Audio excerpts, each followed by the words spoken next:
عمومی طور پہ ہوتا یہ ہے کہ لوگ کہتے ہیں جان ہے تو جہان ہے. جان اور جہان کا فلسفہ ہم بچپن سے سنتے آئے ہیں. لوگ کہتے ہیں جائیداد چھوڑ دو، فلاں چھوڑ دو، فلاں چھوڑ دو، نظریات پر بھی کمپرومائز کر لیتے ہیں. جب جان نہیں ہے تو پھر باقی کیا؟ جان ہے تو جہان ہے. اس فلسفے کو حسین ابن علی نے بدل کے رکھ دیا کہ جان ہے تو جہان ہے.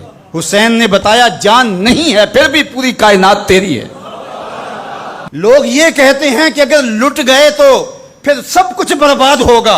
حسین نے یہ فلسفہ دیا لٹ کے ہی تو آباد ہوا جاتا ہے. یزید سب کچھ بچا کے بھی نہ بچ سکا، حسین سب کچھ کٹا کے بھی زندہ ہو جاوید رہا. یہ فلسفہ دیا سب کچھ کٹ جائے، سر نیزے کی نوک پہ بھی چڑھ جائے، خاندان کی لاشیں بکھری پڑی ہوں اور گھوڑوں کے ٹاپوں تلے روندی جائیں، کفن بھی کھینچ لیے جائیں، خیموں کو بھی آگ لگا دی جائے، لیکن سر شہیداں پھر بھی نیزوں پہ بلند ہی رہے گا، اونچا ہی رہے گا. یہ فلسفہ حسین ابن علی نے دیا. یہ سر جھکنے کے لیے نہیں ہے، یہ سر اوپر بلند ہونے کے لیے. اور میں ایک بات کہا کرتا ہوں، لوگ سر بچانے کے لیے ہاتھ دے دیتے ہیں، ظالم کے ہاتھوں میں ہاتھ دے دیتے ہیں کہ سر بچ جائے. حسین نے ہاتھ بچانے کے لیے سر دے دیا. ہم نے بچپن سے لے کر کے لڑکپن تک اور لڑکپن سے لے کر آج تک حضرت نبی رحمت صلی اللہ علیہ وآلہ وسلم کا یہ فرمان سنا ہے، من رآ منکم منکرا فلیغیرہ بیدہ فإن لم یستطع فبلسانہ فإن لم یستطع فبقلبہ وذلک اضعف الایمان او کما قال النبی صلی اللہ علیہ وسلم. تم میں سے اگر کوئی برائی کو دیکھے تو وہ ہاتھ سے روکے، ہاتھ سے نہیں روک سکتا تو زبان سے روکے، اور زبان سے بھی نہیں روک سکتا تو کم از کم دل سے برا جانے. اور یہ سب سے کمزور ترین ایمان کا مرتبہ تھا. جو لوگ کہتے ہیں امام حسین کربلا میں کیوں گئے، میں انہیں کہتا ہوں امام حسین حضور کی گود کے پالے ہوئے تھے، کمزور ایمان والے نہیں تھے کہ دل میں ہی کڑتے رہتے اور ظلم کو اور جبر کو اور زیادتی کو اور ناانصافی کو ہاتھ اور زبان سے نہ روکتے. حضرت امام حسین کے خطبے دیکھ لیجئے، قدم قدم پہ خطبے دیے. محمد بن حنفیہ کے نام جو آپ نے وصیت نامہ لکھا تھا، آپ نے فرمایا انی لم اخرج عاشرا ولا بطرا ولا مفسدا ولا ظالما. میں سیر سپاٹے کے لیے نہیں جا رہا اور نہ ہی میں اپنی کسی خواہش کی تکمیل کے لیے جا رہا ہوں. میرے اہداف میں، میری خواہشات کے کسی گوشے میں یہ موجود نہیں ہے کہ میں تخت و تاج حاصل کر لوں گا. انما خرجت لطلب الاصلاح فی امت جدی. میں اپنے دادا کی امت کی اصلاح کے لیے جا رہا ہوں. اريد ان آمر بالمعروف وانہی عن المنکر. میں امر بالمعروف اور نہی عن المنکر کے جذبوں سے مالا مال ہو کے میں اس سفر کو اختیار کر رہا ہوں.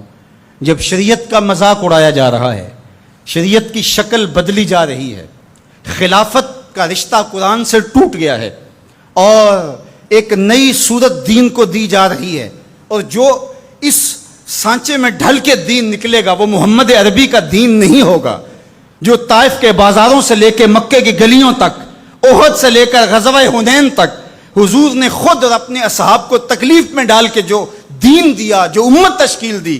یزید اس سارے نظم کو بدل رہا ہے، تو کیا نبی کا نواسا جس کو حضور نے گود میں پالا ہو وہ خاموش ہو کے بیٹھ جائے؟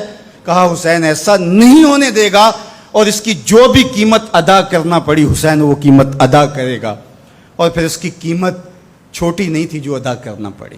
اگر حضرت امام حسین رضی اللہ تعالیٰ عنہ اس وقت کربلا کے تپتے ہوئے ریگزار میں اس میدان حق و باطل میں اپنی قربانی پیش کر کے جبر کا راستہ نہ روکتے تو یہ بات اچھی طرح سے ذہن نشین کر لیجئے، اسلام کی یہ شکل جو آپ کو دکھائی دے رہی ہے یہ موجود ہی نہ ہوتی. دنیا کے اوپر کتنی تہذیبیں، کتنی ملتیں اور کتنی اقوام جب ان کے اندر تغیر آیا تو وہ اپنی اصل صورتی چیزیں کھو بیٹھی. دنیا کے اوپر کتنے مذاہب، یہودیت کی شکل دیکھ لیجئے، کیا یہ وہی صورت ہے جو حضرت موسیٰ لے کر آئے؟ عیسائیت کی شکل دیکھ لیجئے، کیا یہ وہی صورت ہے جو حضرت عیسیٰ لے کر کے آئے؟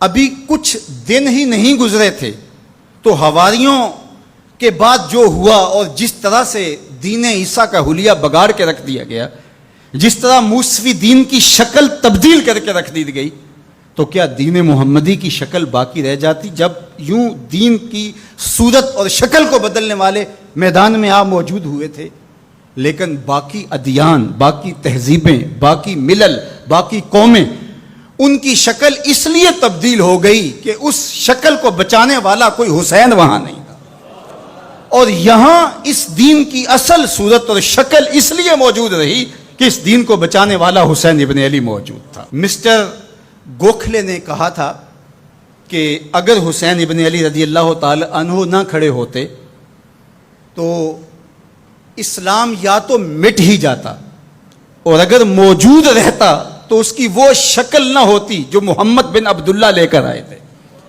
اس کی شکل وہ ہوتی جو یزید پیش کر کے جاتا۔ لیکن حسین ابن علی کی قربانی، ان کی نہضت کی وجہ سے، ان کے قیام کی وجہ سے، ان کے کھڑا ہو جانے کی وجہ سے 14 صدیاں گزرنے کے بعد آج بھی وہی اسلام ہے جو آمنہ کا لال دے کے گیا تھا۔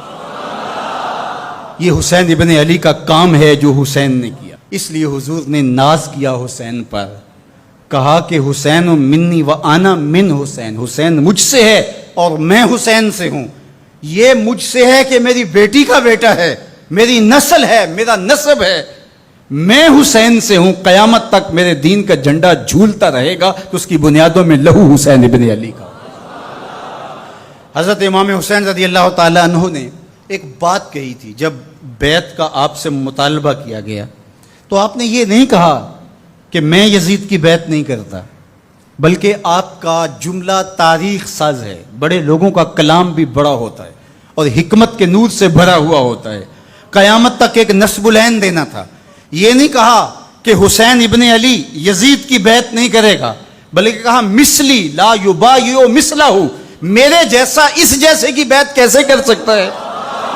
تو یہ قیامت تک کے لیے لاہ عمل دے دیا کہ جو حسین کے نقشے قدم چلنے والا ہوگا وہ وقت کے یزید کے ہاتھ میں ہاتھ نہیں دے سکتا، چاہے گردن کٹ جائے، بازو کٹ جائے، خاندان لٹ جائے۔ یہ حسین ابن علی کا پیغام ہے۔